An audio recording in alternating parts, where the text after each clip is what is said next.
এই মুহূর্তে একটা ব্রেকিং নিউজের দিকে নজর রাখতে হচ্ছে। গজলডোবায় হরিণ লুট কেন? কারণ জঙ্গলের জমিতে ফুর্তির রিসর্ট তৈরির অভিযোগ। কি অভিযোগ, এক্স্যাক্টলি কি হয়েছে দেখাবো আপনাদেরকে, আরো ইনফরমেশন দেবো বিগ বলে। কি ইনফরমেশন আসছে আপনাদেরকে জানিয়ে রাখি।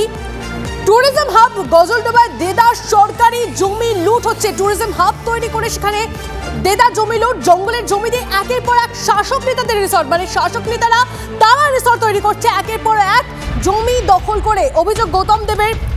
যেমনটা জানা যাচ্ছে, ডাবগ্রাম ফুলবাড়ি থেকে পরপর দুবার জিতে মন্ত্রী হন গৌতম দেব। আর এই অভিযোগ, মন্ত্রী হওয়ার পর থেকে এলাকায় জমি হাঙরদের বাড়বাড়ন্ত শুরু হয়। অভিযোগ, ভোরের আলোকে কেন্দ্র করেই গজিয়ে ওঠে একের পর এক রিসর্ট। সরকারি জমি দখল করে রিসর্ট রেস্তোরাঁ খুলে ফুলে ফেপে উঠছেন শাসক নেতা ও তাদের ঘনিষ্ঠরা। জঙ্গলের জমি দখলে বিপন্ন বন্যপ্রাণ, বাস্তুতন্ত্র। লুট হওয়া জমির পাশেই হাতির করিডোর, পাখি বিতান। দেদার জমি লুটে বিপন্ন করিডোর, ফলে লোকালয়ে ঢুকছে হাতির পাল। জঙ্গলের জমি দখল করে রিসর্ট তৈরিতে বিপন্ন পক্ষী নিবাসও। এর কারণে সবচেয়ে বেশি ক্ষতিগ্রস্ত হয়েছে বন্যপ্রাণী, বিশেষ করে হাতির দল। হাতির চলাচলের পথ বা করিডোর হিসেবে এই জায়গাগুলো চিহ্নিত ছিল। স্বাভাবিকভাবে সেটা তো ইতিমধ্যেই ভীষণভাবে বিঘ্নিত হয়ে গেছে। এবং পাশাপাশি এখানে গজলডোবার চরিত্র পাল্টে যাওয়া মানে যে পাখি বিতান, মুখ্যমন্ত্রী এটা নাম দিয়েছিলেন যে বার্ড স্যাংচুয়ারিটার পাখি বিতান, যদিও সেটা এখনও অবধি সরকারিভাবে সেটা হয়নি। যেটা মানে কেন হচ্ছে না সেটাও আমাদের বোধগম্য হলো না। প্রায় 4 বছর হতে চললো, মুখ্যমন্ত্রী সেটার উদ্বোধনও করেছেন পাখি বিতান হিসেবে। তো এটাও কিন্তু বিরাটভাবে ক্ষতিগ্রস্ত। পশু পাখি বাস্তুতন্ত্র সমস্তটারই একটা সমস্যা হচ্ছে এই ধরনের রেস্তোরাঁ রিসর্ট ফুলে ফেপে ওঠায়। কিন্তু দেখুন, সেটাই হয়ে চলেছে একের পর এক। আমাদের সঙ্গে এই মুহূর্তে রয়েছে প্রসেনজিৎ। প্রসেনজিতের সঙ্গে সরাসরি কথা বলবো। প্রসেনজিৎ, রিসর্ট রেস্তোরাঁ খুলে ফুলে ফেপে উঠছেন শাসক নেতা ও তাদের ঘনিষ্ঠরা, কিভাবে? মানে কারোর এটা নজরেই আসছে না কেন এই ধরনের রিসর্ট রেস্তোরাঁ খোলা হচ্ছে, বাস্তুতন্ত্রের ক্ষতি হচ্ছে, কেন এই ধরনের ঘটনা ঘটছে? দেখো, দীর্ঘদিন ধরেই এলাকায় হাতির করিডোর আছে সবাই জানি, এলাকায় পাখি বিতান রয়েছে সবাই জানি, এবং এই রিসর্টগুলো প্রকাশ্যে রাস্তার ধারেই রয়েছে। গজলডোবা এলাকা দিয়ে যারা যাতায়াত করেন প্রত্যেকে দেখতে পান, প্রত্যেকে মাঝে মধ্যে সেই সমস্ত এলাকাগুলোতে গিয়ে খাওয়া দাওয়াও করেন, সবাই সবটাই জানেন। কিন্তু মূল কাজটা হচ্ছে না, অর্থাৎ ইচ্ছেটা আছে কিনা সেটা একটা বড় প্রশ্ন। বুলডোজার নিয়ে এলাকায় বেআইনি উচ্ছেদ অভিযান শুরু হয়েছিল, কিন্তু এক পা এগেলেও এখন মনে হয় 4 পা পিছিয়ে যাওয়া হয়েছে, যে কারণেই কিন্তু এখনও বহাল তবিয়তে এই রিসর্টগুলো রয়েছে।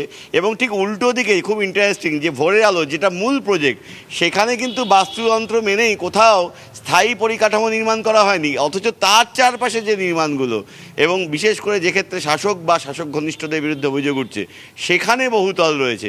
আশেপাশে পক্ষী নিবাস রয়েছে, পাখি বিতান, যার নাম স্বয়ং মুখ্যমন্ত্রী দিয়েছিলেন, তাদের চলাচলে বাধাপ্রাপ্ত হচ্ছে। হাতিদের করিডোর রয়েছে। এই ধরনের একাধিক রিসর্ট ভাঙা হবে কিনা বা ভাঙার ইচ্ছে আছে কিনা সেটাই কিন্তু মূল প্রশ্ন গজলডোবার ক্ষেত্রে। এছাড়া প্রচুর প্লট বেদখল হয়ে গেছে।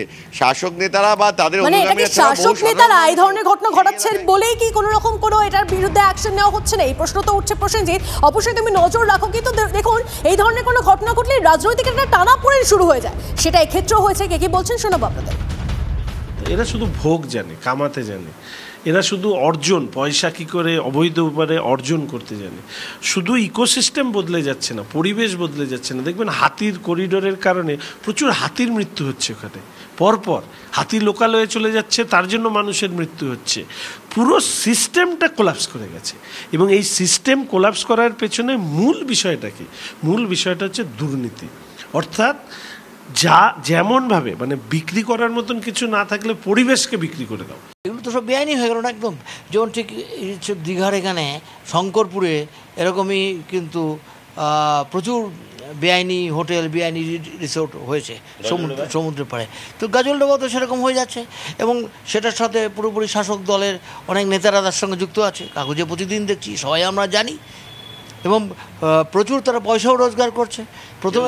প্রথমে দেখাতো যে আমি একটা মাছের ভেরি করলাম, তারপরে কেউ দেখাতো একটা খামার বাড়ি করলাম, কিন্তু এগুলো কিচ্ছু না। এগুলো সম্পূর্ণভাবে কমার্শিয়াল, বাণিজ্যিকভাবে ব্যবহার করার জন্যে এক একটা করে প্রজেক্ট এরা হাতে নিচ্ছে। এই যে উচ্ছেদ নিয়ে একটা দুর্নীতির অভিযোগ উঠছে, এলাকাবাসীরাও একটা চিন্তায় আছে যে তারা উচ্ছেদ হবে। এগুলো নিয়ে আমি কিছু বলবো না, এটা নিয়ে গভর্নমেন্ট অফ ওয়েস্ট বেঙ্গল দেখছে, ভূমি রহস্য রক্ষা করছে। গজলডোবা না, আমি কোনো কথা যেটা বলা হচ্ছে যে আপনি যখন জেলায় মন্ত্রী ছিলেন ওই সময় একদল যারা অভিযুক্ত রমরমাটা ওই সময় এটা মানে এটা আমি তোমাদের কাছে আমি কিছুই বলবো না। প্রজেক্ট এরিয়া কাজ করতে গিয়ে রাস্তা ওখানে ব্রিজ হয়েছে দুটো, সেই ব্রিজ তৈরি হয়েছে। প্রজেক্ট এরিয়ার ভিতরে কোনো প্রবলেম ছিল না।